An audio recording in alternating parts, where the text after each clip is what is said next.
Bonjour à tous et bienvenue sur boursicoté.com pour cette nouvelle analyse technique du CAC 40 en point matinal avec une configuration qui confirme le signal que nous avons eu hier, puisque hier je vous mettais en évidence la rupture ici de ce support oblique sur gap, donc gap de rupture.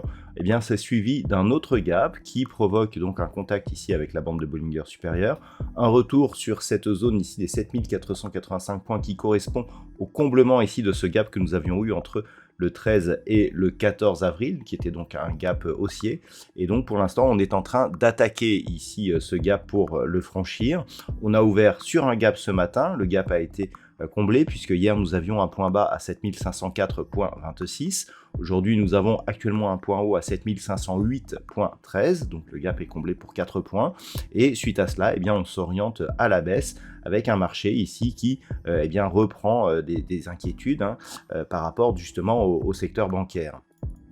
Au niveau des indicateurs techniques, on valide vraiment l'entrée dans une dynamique baissière avec ici une augmentation de l'amplitude des histogrammes du MACD. Le RSI qui était sur un mouvement de divergence accélère à la baisse et repasse donc sous la zone 50.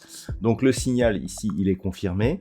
Il est aussi confirmé par les statistiques qui étaient données la semaine dernière qui indiquaient une possibilité assez marquée d'avoir une phase de consolidation cette semaine. Donc c'est ce mouvement que l'on est en train de valider et on est en train d'amplifier ici en temps réel, et on va surveiller donc cette zone ici, donc 7460 points et éventuellement un retour ici sur 7380 points si le mouvement était puissant.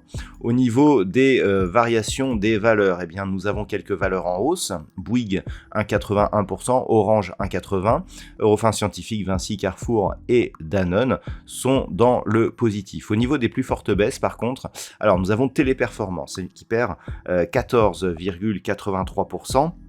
Dassault Systèmes est juste derrière avec moins 7,13%. Alors ces deux sociétés ont délivré des chiffres qui ont déçu.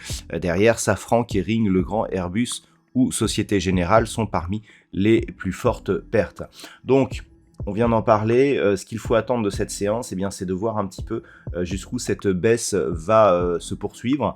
On peut attendre ici un retour sur cette zone proche des 7450 points.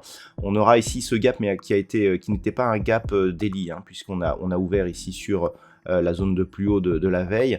Toutefois, cette zone ici pourrait nous donner un niveau de support à observer donc sur une vue intraday.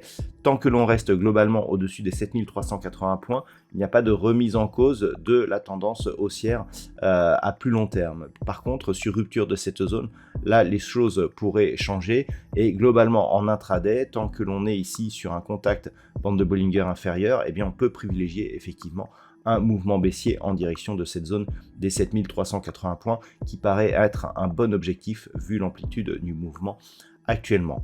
Voilà donc ce que l'on peut dire sur cette analyse technique du CAC 40 pour ce matin. D'un point de vue macroéconomique, il n'y aura pas de statistiques majeures ce matin. Il faudra attendre cet après-midi du côté des États-Unis pour avoir les commandes de biens durables. Nous aurons aussi les stocks de pétrole brut. Nous aurons quelques interventions de membres de la Banque centrale européenne. Et ce sera tout donc pour aujourd'hui. Je vous souhaite donc une bonne séance. On se retrouve dès ce soir pour toutes les autres analyses techniques du site boursicoté.com.